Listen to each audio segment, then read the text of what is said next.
Les vraies voix qui font bosser la France. Bienvenue dans Les vraies voix qui font bosser la France, le nouveau nom des vraies voix de l'emploi. La 48e édition de la compétition nationale des métiers WorldSkills a eu lieu cette semaine à Marseille du 16 au 18 octobre. Durant 3 jours, plus de 800 compétiteurs venus de toute la France se sont mesurés à travers des épreuves techniques exigeantes de précision, d'efficacité et de rapidité d'exécution, Cécile. Oui, et puis le tout dans des conditions proches de la réalité professionnelle, c'est ça qui est intéressant, et sous l'évaluation attentive d'un jury d'experts. Allez, pour en parler, Guillaume Faury est avec nous, délégué général de la NFA, qui est l'Association nationale de la formation automobile. Bonsoir, merci d'avoir accepté notre invitation. C'était très important pour nous de vous avoir, puisque cet événement qui était à Marseille ce week-end, qui est mondial puisque ça se déploie un petit peu partout dans le monde. Exactement. Pour expliquer ce que sont les WorldSkills. Donc il y a beaucoup de thématiques, dont la thématique automobile, qui permet à des jeunes aujourd'hui de devenir comme des meilleurs ouvriers de France en gagnant des médailles. Ce sont nos Jeux Olympiques. En fait, il y a 67 métiers qui sont représentés. Dans toutes les catégories. Exactement, ça va des arts, l'art floral, jusqu'à justement l'automobile. Et les métiers de bouche. Exactement. Entre autres. Et nous avions 5 métiers de représenter, nous, le secteur de l'automobile. Alors, comment se passe l'inscription aux WorldSkills? C'est une délégation? C'est en candidat libre? Comment ça marche? Non, l'inscription se fait via les organismes de formation où sont ces jeunes, en fait, tout simplement. On pourra en discuter d'ailleurs avec les candidats qu'on va recevoir. Avec deux médailles d'or. Voilà, pour voir s'ils ont fraudé ou s'ils sont inscrits dans les règles. Mais non, c'est une institution sérieuse. Ça a été rappelé, la 48e édition quand même. Donc, on se rend compte qu'il y a encore un peu de chemin pour faire connaître aussi cette manifestation. Alors, ce qui est dingue, pourquoi personne n'en parle? Alors, on vous remercie de nous donner l'occasion d'en parler. C'est un vrai événement, et en fait, effectivement, c'est un événement décliné. Il y a des épreuves nationales, des épreuves européennes et des épreuves mondiales, puisqu'en fait, parmi les jeunes qui ont été sur des podiums ce week-end, ça sera les futurs participants à Shanghai, donc l'année prochaine, pour les mondiaux. Et ça, c'est top. Qu'est-ce que ça représente aujourd'hui, une médaille d'or de WorldSkills dans un parcours professionnel? Qu'est-ce que ça va changer pour ces... Alors, à part le fait, forcément, d'avoir été honoré, est-ce que il y a un petit plus quand même? Alors, il y a un petit plus sur le CV. Alors, déjà, s'ils ont la médaille d'or ou s'ils sont sur le podium, ils ont déjà été identifiés souvent par leur employeur qui va les garder d'autant plus. Et puis surtout, c'est dingue. Le podium, il y a un monde fou. Tout le monde applaudit. C'était au Parc Chano à Marseille. C'est pas le stade Vélodrome, mais presque. Écoutez, on faisait pas autant de bruit que le match qui se déroulait à côté. Vaut mieux comme Marseille, 60 000. Mais quand même 5000 personnes qui vibrent pour ces jeunes, c'est absolument formidable. Et ce que ça représente... c'est un label, en fait. C'est un label, c'est un aboutissement. Souvent, c'est l'antichambre d'une suite. Et souvent, on retrouve ces jeunes dans l'organisation WorldSkills aussi, en tant qu'experts, qui vont transmettre finalement leur savoir-faire, vont encadrer d'autres jeunes, où on peut les retrouver aussi à un concours tel que le meilleur ouvrier de France.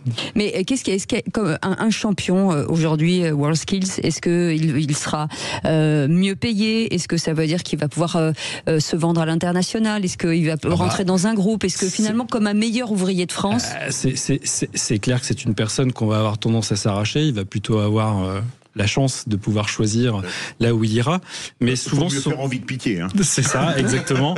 Mais c'est souvent des personnes qui ont envie de retransmettre ce qu'ils ont eu par leur formation et leur encadrement et leur préparation, puisque peut-être qu'on en reparlera, et surtout avec ces jeunes-là. Absolument. Ils sont vraiment préparés comme des champions.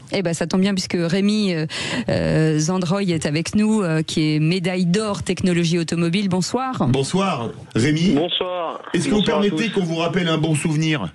Tiens, on écoute ceci. Écoutez. Vous allez voir. Bien sûr. Le podium pour technologie automobile et la médaille de bronze. Tout d'abord pour Jean-Paul de l'Occitanie. La médaille d'argent pour Louis de la région Grand Est. Et l'or pour Rémi, région Auvergne-Rhône-Alpes. Et bravo Rémi. Vous avez eu la chair de poule, là? Ouais, il y a eu beaucoup de stress entre la médaille d'argent et la médaille d'or. J'ai eu l'impression que c'était une éternité le temps. Alors racontez-nous déjà votre parcours, parce que on n'est pas médaille d'or tout de suite. C'est un métier que vous faites depuis combien de temps ? Donc moi, du coup, j'ai terminé mon apprentissage très récemment. Ça faisait 4 ans que j'étais en apprentissage dans ce métier-là. Donc j'ai préparé pendant ces 4 ans 2 diplômes, donc un bac pro et un BTS du coup dans la maintenance automobile. Voilà, les 2 diplômes, donc je les ai préparés en apprentissage chez mon employeur actuel. D'accord. Donc je travaille dans un garage Renault à Saint-Étienne. Alors moi j'ai envie de comprendre. Alors médaille d'or technologie automobile, ça veut dire quoi ? Ça veut dire que quand vous arrivez sur scène, qu'est-ce qu'on vous demande ? Parce que les technologies automobiles, c'est très vaste. C'est très large. Eh ben, donc on va dire ça balaye tout ce que le mécanicien, le technicien va voir, on va dire à l'atelier. Donc il y a du diagnostic, il y a de la mécanique un peu plus, on va dire pratique. Il y a de l'électricité, il y a de la climatisation, ça balaye vraiment un très large champ de compétences. Donc ça veut dire que quand vous arrivez au WorldSkills, on vous dit voilà, cette voiture est en panne, il faut trouver la panne. En quoi ? C'est dans un temps imparti ? Ah oui, ouais, c'est dans un temps imparti et sans outil de diagnostic. Ah oui. En combien de temps, pardon Philippe ? Allez-y. En combien de temps ? Eh ben, alors là, par exemple, pour le diagnostic, donc cette année-là, on avait plusieurs véhicules en panne sur des thématiques différentes. Interdiction d'utiliser l'outil diagnostic, et par véhicule, il y avait entre 3 et 4 pannes. Et on devait solutionner les problèmes en une demi-heure. Ah mais c'est la voiture de Philippe David, ça. Mais est-ce que les filières technologiques automobiles, les technologies de l'automobile avançant tellement vite, est-ce que ça évolue à grande vitesse et vous devez refaire, vous me passerez l'expression, une mise à jour très régulièrement ? Ah bah il faut constamment en fait se remettre en question dans ce métier. Ouais, les véhicules évoluent tellement vite que des fois on a même du mal à suivre en fait. Ah oui. Ce qui était vrai il y a 10 ans n'est plus vrai aujourd'hui. Enfin, alors ce qui est fou, c'est que vous êtes assez jeune dans le métier. Selon vous, pour être vraiment confirmé, parce que c'est difficile ce que vous faites, c'est-à-dire que sans aide vous devez trouver une panne. En combien de temps vous devez la trouver, la panne ? Et ben là, donc ouais, les véhicules, il y avait entre 3 et 4 pannes, et le temps donné de l'épreuve, c'était une demi-heure. Ah oui, quand même. Ah oui, le problème, c'est que pour un plan séduction, vous pouvez pas faire le coup de la panne. Avec vous, c'est pas possible. Ah oui, c'est clair. Ouais, là, ou alors ça dure pas longtemps, comme on dit. Guillaume Faury, alors moi j'adore ces profils, parce que on valorise toujours les mêmes, les pâtissiers, parce que les émissions à la télé ont fait que maintenant ces métiers sont starisés, mais ces métiers-là aussi, de cette voiture qui aujourd'hui se transforme avec des technologies qui avancent. Il a raison, Philippe David, il faut apprendre et apprendre systématiquement et parvenir à gagner cette médaille d'or dans des conditions compliquées avec la pression. Et là c'est fantastique. Ah bah complètement, et nous on a ce challenge-là au sein de l'association, d'accompagner à la fois les centres de formation mais les lycées professionnels aussi dans la démultiplication et l'évolution de ces métiers. Alors bien évidemment on travaille surtout on va dire le tronc commun, la base que ces jeunes doivent avoir. Après ça a été très bien dit par Rémi, c'est que derrière chaque nouveau modèle qui sort, c'est des nouvelles technologies, et ça bien souvent ce sont les marques qui accompagnent leur réseau. Là, il citait le réseau Renault auquel il appartient au travers de son garage. Et voilà, il peut nous en parler, mais il y a des mises à jour techniques qui sont régulières. On peut pas faire autrement parce que ça va extrêmement vite. Et ça ira de plus en plus vite avec toutes ces technologies embarquées. Mais Rémi, c'est un métier qui est passionnant, justement, qui est pas du tout redondant. C'est-à-dire qu'aujourd'hui, toutes les perspectives sont possibles pour vous. Oui, d'autant plus avec on va dire avec les résultats récents, on va dire, ça ouvre encore plus de possibilités. Et oui, c'est vraiment pas redondant dans le sens où on va dire on n'a jamais 2 fois les mêmes problèmes sur un véhicule, quoi. Mais il y a une question qu'on se pose, parce que vous êtes un jeune adepte des nouvelles technologies, comme tout dans l'automobile. Si demain, je sais pas, un client arrive avec une vieille Renault 16 et qui vous demande de la réparer, là il n'y a pas de boîtier électronique, comment ça se passe pour vous ? Eh ben, on va dire, moi je serais pas spécialement perturbé, parce que le WorldSkills m'a formé aussi à faire du diagnostic sans outil de diagnostic en fait. Donc avec un simple multimètre et des schémas électriques. Ah, c'est génial. Voilà, en tout cas. Et d'ailleurs j'ai eu le cas il y a pas longtemps, j'ai eu une Super 5 qui est rentrée à la concession Renault. 1984 les premières, oui, c'est pas d'aujourd'hui. Ouais, bah là elle était 88 celle-ci. Ouais. Ah bah voilà, elle était pas jeune, elle était beaucoup plus jeune que toi, que vous, Philippe David. Beaucoup plus âgée que moi. Ouais. Elle peut pas s'empêcher de m'envoyer un scud. C'est dingue ce qu'elle a, mais c'est qui aime bien châtie bien. En tout cas, on est très heureux de vous avoir eu au téléphone, Rémi Sandroy. Merci beaucoup. Vous êtes médaille d'or de télé. Merci Rémi. Médaille d'or, c'est énorme, hein. Technologie automobile, région Auvergne-Rhône-Alpes. Et puis j'espère qu'on aura l'occasion de vous croiser un jour. Et on vous souhaite une longue vie si on tombe en panne, dans ce métier. Mais si, justement, on a envie de tomber sur des gens comme lui. Et c'est ça qui nous fait plaisir, c'est que c'est un métier d'avenir et qui est passionnant. En tout cas, Ewen sera avec nous dans quelques instants. On fait une petite pause et on arrive. Les vraies voix qui font bosser la France. Les vraies voix qui font bosser la France. Les vraies voix qui font bosser la France, on parle de l'automobile, mais surtout de l'emploi dans l'automobile, puisque là, c'était la 48e édition de la compétition nationale des métiers, voire même internationale WorldSkills, qui a eu lieu, c'était le week-end dernier à Marseille. 800 compétiteurs venus de toute la France, des régions. Il y a quelques instants, nous étions avec Rémi Sandroy, qui est médaille d'or technologie automobile dans la région Auvergne-Rhône-Alpes, et aussi Guillaume Fiori, qui est avec nous, que vous commencez à bien connaître chez nous, délégué général de l'Association nationale de la formation automobile. Et je me tourne vers vous, Guillaume, en vous disant, mais quel rôle aujourd'hui ces médailles peuvent jouer dans la transmission? Parce que c'est toujours intéressant de se dire, on a fait un métier, on a gagné une médaille, mais on a envie aussi d'en faire, de transmettre son savoir et de donner envie aux autres. Bah, je dirais déjà, ça devient des modèles. Ouais. Donc déjà, qu'on puisse en parler dans des émissions, et je pense aux jeunes qui nous écoutent, voilà, ça devient des modèles. Et il faut savoir qu'en fait, ils deviennent des ambassadeurs aussi, des ambassadeurs WorldSkills, c'est un petit peu dans leur parcours, et ils vont apporter des témoignages. On a besoin de ces jeunes-là pour aller témoigner dans les collèges, parce que c'est là où ça se passe. Hein, c'est raconter collèges, des histoires. Après, c'est un petit peu trop tard, mais bien sûr, et mettre en fait en valeur ces métiers du manuel qui sont clairement pas assez visibles aujourd'hui. On a parlé des métiers de bouche, ils le sont un petit peu plus avec des émissions télévisées. C'est vrai pour l'automobile, il y a quand même quelques émissions. Quand même. On refait une voiture de A à Z, vous voyez ce que je veux dire. Qui ont changé déjà un peu le regard. Mais on retrouve pas des candidats ou des jeunes qui sont en train de concourir. Et là, c'est l'objet de WorldSkills.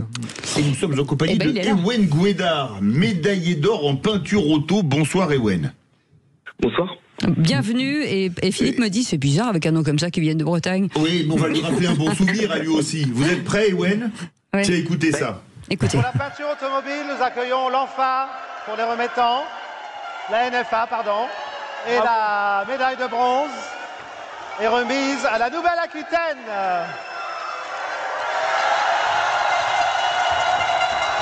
Juliette, médaille d'argent en Bourgogne-Franche-Comté, bravo. Et Ewen en Bretagne, médaille d'or.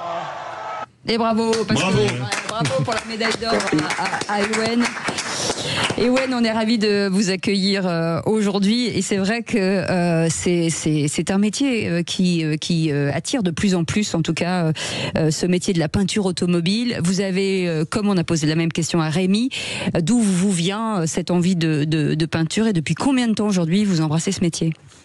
Déjà, moi, il faut savoir que j'ai 19 ans, donc je suis quand même assez jeune.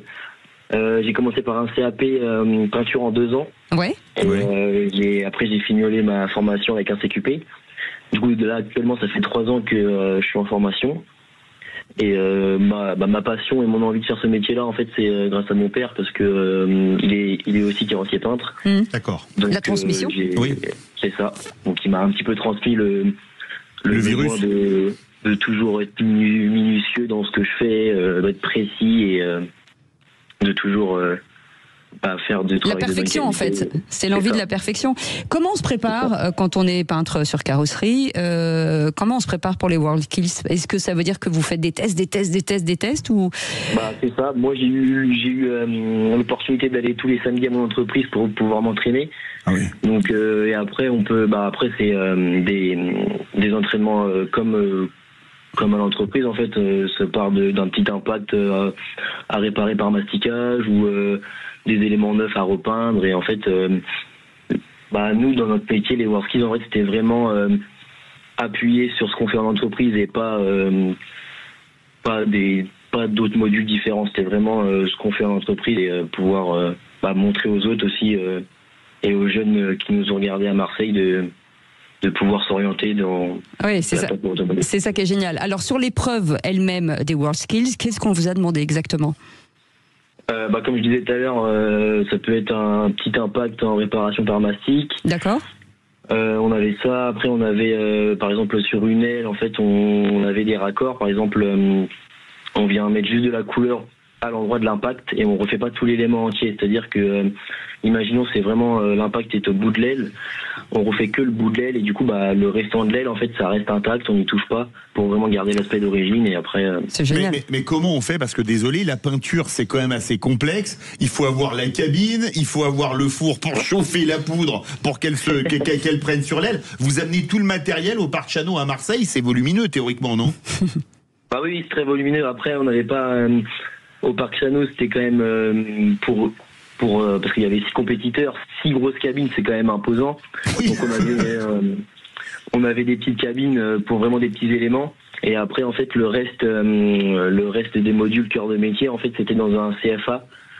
Dans un CFA F13 à 10 km à peu près du Parc Chano. Pour qu'on comprenne bien, est-ce que ça veut dire que vous êtes même, on vous donne de la peinture, mais quand vous réparez une voiture si vous faites une aile et que vous ne faites qu'une partie, il faut retrouver la couleur d'origine. Donc ça aussi, c'est un travail dans le travail.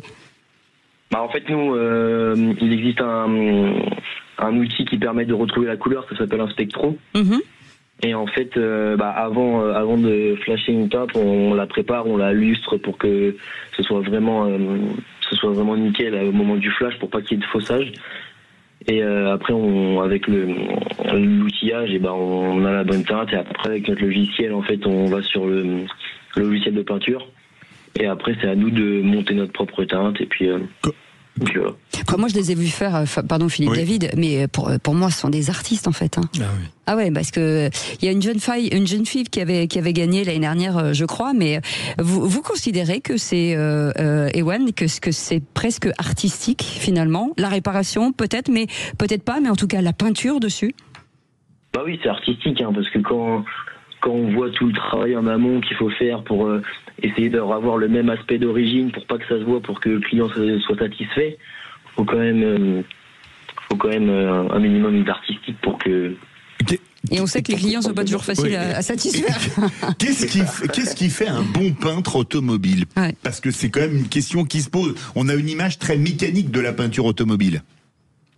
Pour moi, un bon peintre, déjà, c'est un peintre qui sait satisfaire ses clients, et aussi c'est un peintre qui sait rester économique, parce que faut savoir que les produits peinture sont extrêmement chers, tous les consommables c'est cher, donc il faut savoir quand même doser sur ses consommables, sur tout ce qui est cachage et tout, donc il faut quand même qu'il soit un petit peu économique, quoi.